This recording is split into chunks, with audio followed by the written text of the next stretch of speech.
Magandang umaga at live mula dito sa Pag-asa Weather Forecasting Center. Narito na ang lagay ng ating panahon ngayong araw nga ng Martes, unang araw sa buwan ng Hulyo. Nasa second half na po tayo ng taong 2025.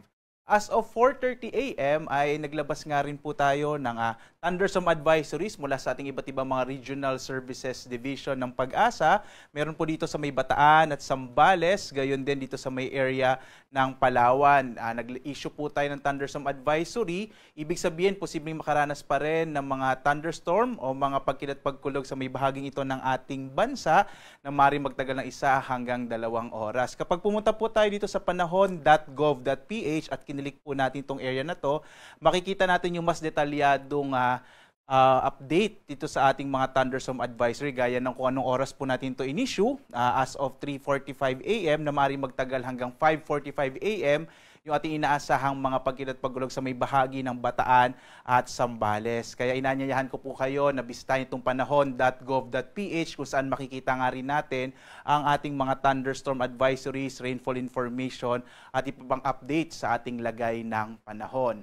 At ngayong araw nga, dito ay inaasahan natin ang patuloy na maulap na kalangitan na may kalat-kalat na mga pag-ulan dulot ng hanging habagat sa malaking bahagi ng Luzon, gayon din sa may area ng Visayas at hilagang bahagi ng Mindanao. Patuloy pa rin nating minomonitor itong low pressure area na huli nating namataan 650 kilometer silangan ng Infanta sa lalawigan ng Quezon. Sa ngayon po ito ay inaasahan natin na medyo maliit pa rin yung tsansa na maging bagyo ngayong araw na ito. Nasa medium chance pa rin po ito. Ibig sabihin, within 24 hours, medyo maliit pa yung tsansa maging bagyo, pero sa mga susunod na araw ay tumataas yung posibilidad na maging isang tropical depression itong low pressure area na ating minomonitor. So magbibigay pa rin po tayo ng mga updates sa mga susunod na sandali. Samantala naman, in the next 4 days, inaasahan natin magpapatuloy ang maulap na kalangitan na malaking tsansa ng mga pag-ulan hanggang sa pagtatapos ng linggong ito sa malaking bahagi ng Luzon at Visayas dahil sa epekto ng hanging habagat or southwest monsoon. Inaasahan naman natin medyo mababawasan na yung mga pag-ulan sa Mindanao sa mga susunod na araw.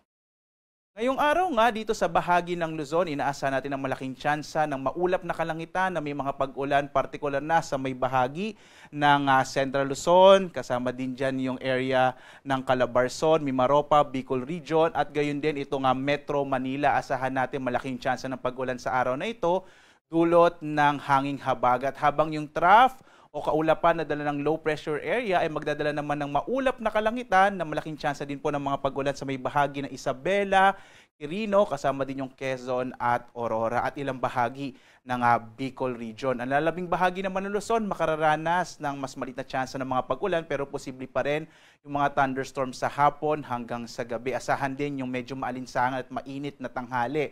Agwat nga ng temperatura sa Lawag nasa 24 to 32 degrees Celsius, sa Tuguegarao 25 to 34 degrees Celsius, sa Baguio naman 17 to 23 degrees Celsius, sa Metro Manila 25 to 30 degrees Celsius, sa Tagaytay 23 to 30 degrees Celsius, habang sa Legazpi sa Bicol ay nasa 25 to 31 degrees Celsius.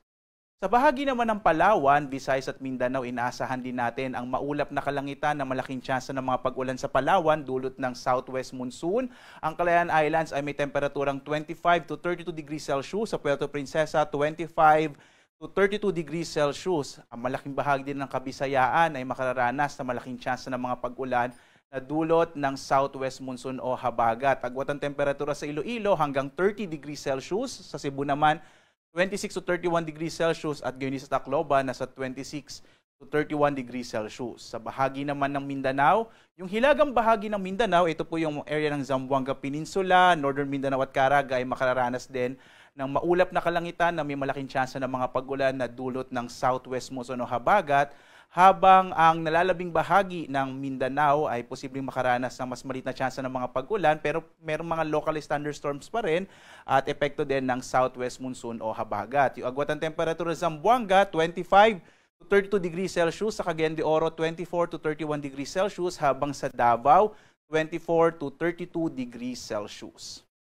Sa lagay naman ng ating karagatan ay wala po tayong nakataas na gale warning. Ibig sabihin, maaaring pumalaot yung mga sasakyang pandagat at malilit na mga bangka sa mga baybayin ng ating bansa dahil banayad na kasakatamtaman na magiging pag-alon ng ating karagatan. Bagamat mag-ingat kapag may mga thunderstorms, kuminsan nagpapalakas ito ng alon ng ating mga baybayin.